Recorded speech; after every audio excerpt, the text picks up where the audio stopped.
Hai sobat, gua Angli Story. Sekali lagi minta maaf ya untuk telat upload, tapi ya nggak apa-apa ya. Gua akan tetap upload sehari sekali. Oke, tolong disimak ya. Karena kali ini adalah pengalaman para guru. Para guru loh, pahlawan tanpa tanda jasa. Ada seorang murid yang datang kepadaku pada saat jam istirahat. Ia memintaku untuk mengikutinya masuk ke dalam kelas. Aku pun ikut, dan begitu sampai dalam kelas, ia berjalan ke meja salah satu murid, dan di sana ada buku yang terbuka. Di situ tertulis nama lengkapku, tanggal lahirku, nomor plat kendaraanku, alamat rumahku, dan apapun tentang aku. Aku tuh sampai merinding membaca itu. Aku tahu siapa yang menulis itu. Lalu aku membawa buku itu ke kepala sekolah dan melaporkan kejadian itu. Kami segera memanggil murid yang menulis itu. Lalu kami telepon polisi. Polisi pun datang dan menyita handphonenya. Di situ tertera ada daftar para guru atau profesor lainnya, atau daftar orang-orang, ya entahlah. Aku sendiri melihat fotoku ada 4 di handphonenya, dan 4-4-nya itu diambil dari dalam kelas, serta beberapa foto yang tampaknya diambil dari Facebook. Masalahnya itu adalah foto lamaku. Ya amplop, ini anak masih kecil udah jadi stalker, gimana gedenya ya.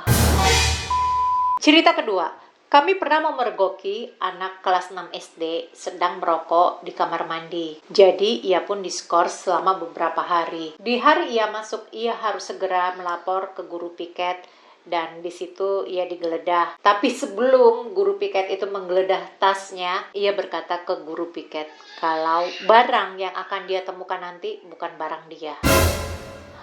Dan apa yang ditemukan guru piket itu?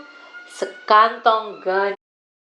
Ternyata ayah anak ini adalah pengedar, dan dia meminta anaknya untuk menjual ganja itu ke teman-teman si anak. Teman-teman anaknya, ya ampun, kelas 6 SD udah ngeganja. Para orang tua hati-hati ya. Ada salah satu murid yang menemukan burung mati di halaman sekolah, kemudian ia memasukkan bangkai burung itu ke dalam kantongnya dan membawanya selama pelajaran. Dia ini murid kelas 7 ya, 1 SMP gitu ya. Pada saat di dalam kelasku, aku mendapati bangkai burung ini. Lalu aku segera meminta dia untuk datang ke UKS, mencuci tangannya dengan sabun dan memastikan agar perawat UKS melihat ia benar-benar melakukan hal itu. Lalu aku telepon orang tuanya dan menceritakan apa yang terjadi. Setidaknya jaga-jaga kalau ada sesuatu yang terjadi padanya, entah dia sakit atau kenapa-napa gitu ya, jaga-jaga gitu ya. Dan beberapa tahun kemudian ternyata anak ini mengambil kuliah jurusan biologi. What? Why? Karena dia nemuin bangkai burung lalu kemudian dia masuk jurusan biologi? Atau memang burung itu sudah mati dalam kantongnya? Atau ya terus creepy-nya di mana?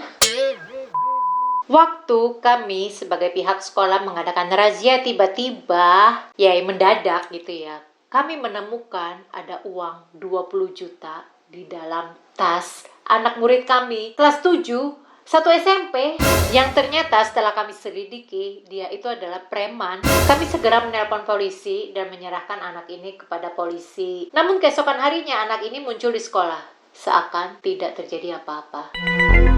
Rasa-rasanya dia tidak mengerti apa yang sudah ia lakukan. Ya, kalau dia bisa muncul lagi di sekolah pada keesokan harinya, berarti kan tidak ada alasan polisi untuk menahan dia kan ya. Setidak-tidaknya, dia tidak mendapatkan uang itu dengan cara babi ngepet misalnya.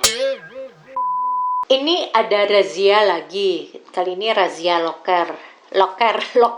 Jadi semua murid diminta untuk membuka lokernya. Ada satu anak yang terlihat sangat gugup pada saat ia diminta untuk membuka lokernya. Dia sempat memohon kepadaku sebagai guru yang memeriksa lokernya untuk aku di skip aja deh, lokerku jangan diperiksa. Ya, kalau ngedengar murid kayak gitu malah jadi penasaran gitu ya, apa sih yang disembunyiin dia.